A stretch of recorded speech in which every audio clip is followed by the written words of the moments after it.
Bonjour les amis, Yamaha et le GMT 94 fêtent leurs 20 ans de collaboration. Pour célébrer cet anniversaire, nous sommes avec monsieur Christophe Guyot, team manager de votre équipe préférée en World SBK. Et attention, il va nous raconter 5 anecdotes incroyables sur cette aventure avec Yamaha. Comment ça va Christophe?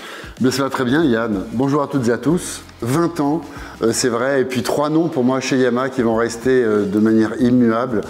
Alexandre Kowalski qui est à l'origine de ces 20 ans, qui était même avant à nos côtés pour essayer que nous soyons avec Yamaha. Jean-Claude Olivier qui a été le patron qui a signé notre premier contrat il y a 20 ans. Et Éric de Seine qui a perpétué cette histoire, qui était présent lors de l'anniversaire des 10 ans déjà et qui a mis un point d'honneur vraiment à fêter cet anniversaire tous ensemble. Comment elle a démarré cette aventure? J'imagine que tu as une anecdote à nous raconter. Bien sûr, et la raison pour laquelle je ne peux pas oublier Alexandre Kowalski dans l'histoire, c'est que 5 ans avant les 20 ans, chaque année, je me rendais au salon de la compétition. Je rencontrais Jean-Claude Olivier avec vraiment le conseil avisé d'Alexandre Kowalski. Et tous les ans, on discutait, on tombait d'accord, et puis il y avait la couleur, le bleu. Et à la fin, Jean-Claude Olivier, à chaque fois, me disait « Mais je comprends pas pourquoi on discute, vous voulez rouge, votre 94, moi le rouge, c'est pas mon truc. » Et donc, ça ne se faisait pas. D'accord, ok. Et donc, elle est devenue bleue. Mais alors, raconte-nous, dis-nous pourquoi elle est devenue bleue, cette moto? Au début, elle n'était pas bleue. Donc, il a fallu des années pour que, enfin, Jean-Claude Olivier dise d'accord, allez, elle va être rouge, c'est comme ça. Et puis, c'est vrai que donc on est en 2003. Et Motojournal, alors là, c'était pas terrible parce qu'ils font un double page qui s'appelle le Yamaha voit rouge. Bon, je me sentais pas très à l'aise pour Jean-Claude Olivier qui m'avait déjà dit dans son bureau « Je n'aime pas le rouge, je n'aime pas le rouge ». Bref, on roule avec cette moto en rouge en 2003, les 24 heures du Mans, et les courses qui ont suivi, c'était la moto en rouge. Et après, elle est devenue bleue. Alors, on peut aussi parler de la mutuelle des motards. Ça a contribué à ça, à cette couleur. En fait, l'anecdote, elle est là. C'est que la première année, 2003, on fête aussi les 10 ans. Donc, on fait notre arrivée chez Yamaha et les 10 ans avec la mutuelle des motards. Et Patrick Jacot, donc le président de la mutuelle des motards, m'appelle au mois de juillet 2003, me disant « Écoute Christophe, on fête les 10 ans du GMT, mais surtout on va fêter les 20 ans de la mutuelle des motards. Donc on va faire l'affiche du bol d'or et on va mettre ta moto à l'affiche du bol d'or. Est-ce que tu pourrais repeindre ta moto aux couleurs de la mutuelle des motards pour les 20 ans ?» Je dis évidemment. Et puis là je réalise que la couleur de la mutuelle c'est bleu. Mais c'est pas grave. Donc on fait la moto en bleu pour les 20 ans de la mutuelle des motards. Le bol d'or. Et puis après, j'étais dans une situation un peu compliquée. J'avais quand même pas la faire en bleu pour mes copains. Et pas pour Yamaha. Bien sûr. Donc forcément, la moto est restée bleue ensuite. On va parler des pilotes du GMT 94. Il y en a eu beaucoup. Mais il y en a un en endurance qui a eu 3 titres de champion du monde. C'est David Cheika. Raconte-nous comment il est devenu pilote pour l'équipe. Eh bien, on est en 2003. C'est cette fameuse année Yamaha qui démarrait pas très bien. Elle débutait pas super. On fait 6e aux 24 heures du Mans. C'était difficile. On fait quand même un podium, je fais également comme pilote un podium en Autriche, mais on a du mal à être vraiment compétitif avec la moto et donc on est un peu en difficulté cette année-là. Et puis peut-être que moi je suis aussi sur la fin, que j'ai plus de mal aussi et que c'est difficile. Là-dessus en Espagne je me blesse, je me casse, je me brise une vertèbre et donc on fait appel tout d'abord à un pilote, Serafino Foti, et puis qui est venu. En Espagne et qui est revenu après au Oschersleben. Mais pour Oschersleben, je ne peux pas non plus revenir et donc on fait appel à David Cheika, un jeune pilote espagnol de 22 ans dont personne ne voulait. Serafino Foti, le premier, il dit « Non mais je le connais bien, il a fait des Grands Prix de 250, mais il est fou. » Il y avait le championnat de France le même jour. C'est pour ça que je ne peux pas avoir un pilote français. Et donc on est en difficulté et puis j'ai pas le choix. Et puis il y a quand même un Français qui travaille chez Marcel Garcia qui me dit « Moi je pense que c'est une bonne idée ».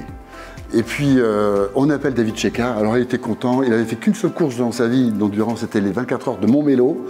Alors ça il nous en parlait tout le temps, les Montmélo, Barcelone, il en avait fait une quand même. Il arrive à 22 ans, du haut de ses 22 ans en Espagne, en Allemagne, et première course avec nous, victoire. Et c'est avec David Cheika que nous remportons notre première victoire avec Yamaha, donc il y a 20 ans. Bien sûr que le deuxième pilote qui pour moi fait partie de l'histoire complètement et à jamais du GMT 94, ça restera Jules Cluzel. Et des histoires, j'en ai tellement raconté avec lui en 4 saisons. Christophe, tout a démarré avec la première des 3 victoires en 2019.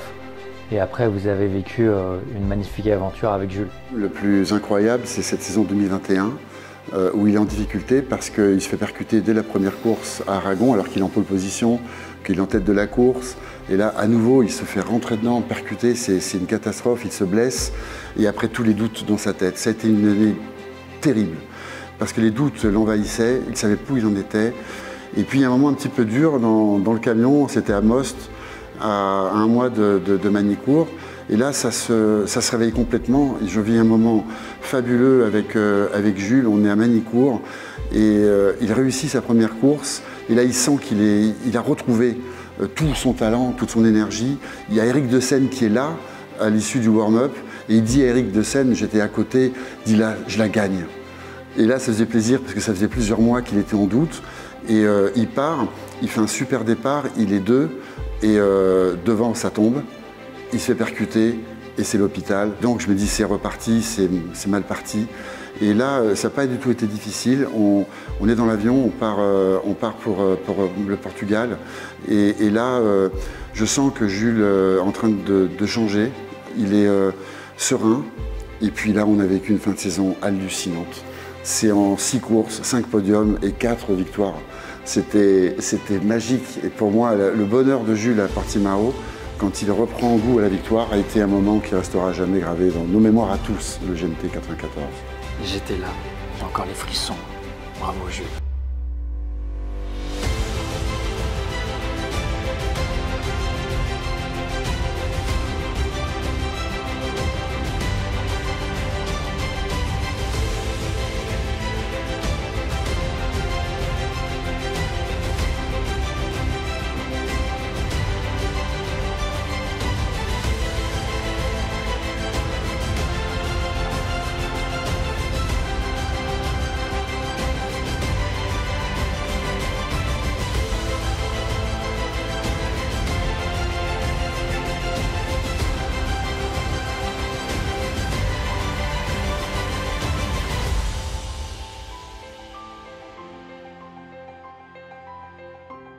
Christophe, allez, ça y est, on y est, la dernière anecdote.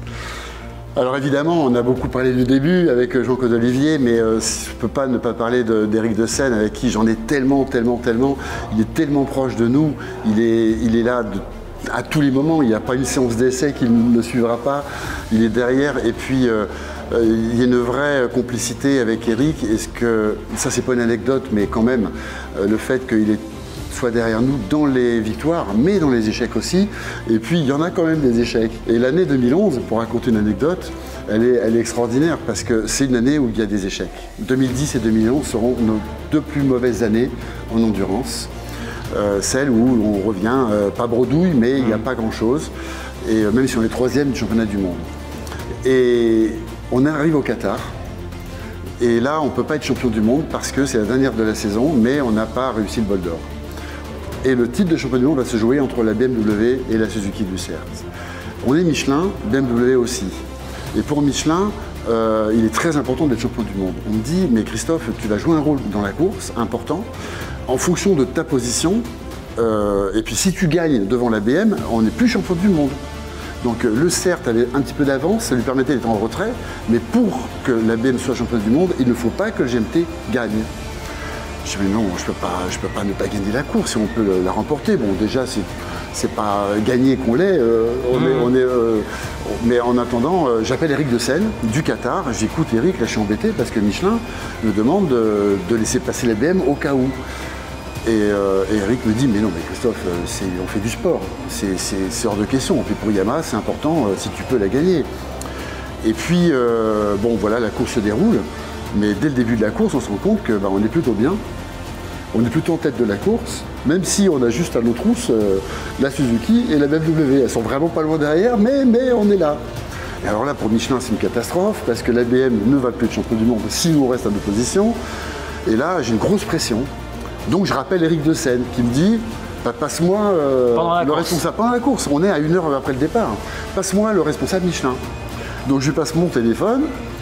Et donc, j'entends la conversation et le responsable Michelin qui dit à Eric de Seine, mais vous allez en faire quoi, vous, de cette victoire? Nous, si on est champion du monde, vous vous rendez compte, Michelin, on s'investit, on est partenaire, aidez-nous. Et Eric, il dit, comment ça? Mais je peux vous assurer que si on gagne au Qatar, il va se passer quelque chose. Je passe les étapes, on gagne la course. Et là, Eric de Seine, il a fait quelque chose d'incroyable. Il y avait le salon de la moto juste après, un mois après. Il avait dit à Michelin, on fera quelque chose. Il a fait venir Las Le Mire-Morque au salon à Porte de Versailles. Les 25 personnes du team, les chambres d'hôtel, tout, la totale. On a été présents du matin au soir au salon pour faire des ravitaillements, pour animer le salon. On a été, cette année-là, l'équipe, jamais une équipe d'endurance n'était autant mise en valeur qu'après cette victoire au Qatar. C'était pas les 24 heures du Mans, c'était pas le bol d'or, c'était beaucoup plus. Alors justement, on a une petite surprise, on a une 6e anecdote, mais c'est Eric de Seine qui va nous la raconter. D'accord. Les anecdotes avec Christophe et avec le GMT, évidemment, j'en ai plein les valises. Alors je dirais que la première anecdote avec Christophe, c'est on se retrouve à faire nos saisons endurance 2010, 2011, 2012, 2013. Et là, on ne peut pas dire qu'on ne peut pas être consistant. On finit 3e, 2e. Et je dis à Christophe, écoute, 2014, c'est la dernière saison avec la R1. Il faut qu'on joue stratégique. Il faut qu'on arrête de jouer à la course. Il faut qu'on vise le titre. C'est la dernière occasion de pouvoir célébrer la R1 avant que la nouvelle génération arrive. Et donc, on va essayer de gérer vraiment course par course en cherchant le résultat. On va faire du CERT en s'appelant GMT. On va vraiment gérer ça comme un titre d'endurance. Et finalement, c'est une saison où on n'a pas gagné. On a fait 2e aux 24 heures. On a fait 2e à Oshkosh-Leben. On fait 2e au Bol d'Or. Et on va chercher le titre. Et je dois dire qu'avec Christophe, on était super contents. Parce que celui-là, on est allé le chercher vraiment en y réfléchissant, en se disant il ne faut pas qu'on le rate. Et on l'a pas raté. Enfin, on arrive avec les saisons 2015, 2016, 2017, on part avec une nouvelle moto. Et là, d'entrée de jeu, on arrive à faire des titres de vice-champion du monde, en allant jusqu'à la consécration 2017, où là, on gagne 4 courses sur le championnat, dont les 24 heures du Mans, dont le Bol d'Or. Donc, on est au-dessus des autres. On remporte ce titre qui est une énorme joie. Et je dois dire que le podium de Suzuka a été un moment formidable. Et puis, à la rentrée, Christophe m'interpelle pour qu'on aille prendre un verre un soir. Et il me dit, écoute, j'arrête l'endurance. Je ne peux pas dire que j'étais complètement surpris, parce que c'était dans l'air. Et il me dit, je veux partir en 600 Super Sport. Et là, je lui dis, non, tu vas partir en Superbike. Tu connais la R1, tu as un package technique et tu as une connaissance de la moto qui fait que pourquoi tu joues petit bras? Il faut y aller avec le 1000. Et Christophe, dans sa grande sagesse, a fini par me convaincre que c'était une année intermédiaire, qu'on avait encore un peu d'endurance et qu'il fallait démarrer modeste et qu'il fallait qu'il se remette dans le rythme de la vitesse. Donc autant dire que ce choix d'aller en Superbike en 2023, pour moi, c'était une évidence dès 2017. Néanmoins, il démarre la saison 2018 avec le Super Sport 600 et Mike Di Meglio. Et là, ça démarre pas comme ça devrait. Et au bout de 4 Grands Prix, il me dit c'est pas possible, il faut qu'on change de pilote. Je te propose Corentin Perrol arrive. Et je me souviens, je lui dis écoute, je comprends le choix, je comprends le choix du jeune talent français, prometteur.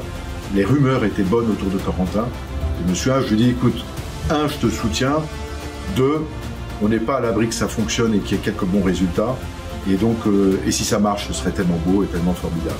Donc, essayons de rebondir sur une histoire qui soit belle. Et l'histoire a été belle. Magnifique histoire. C'est une histoire, pour moi, le mot qui me vient, c'est incroyable.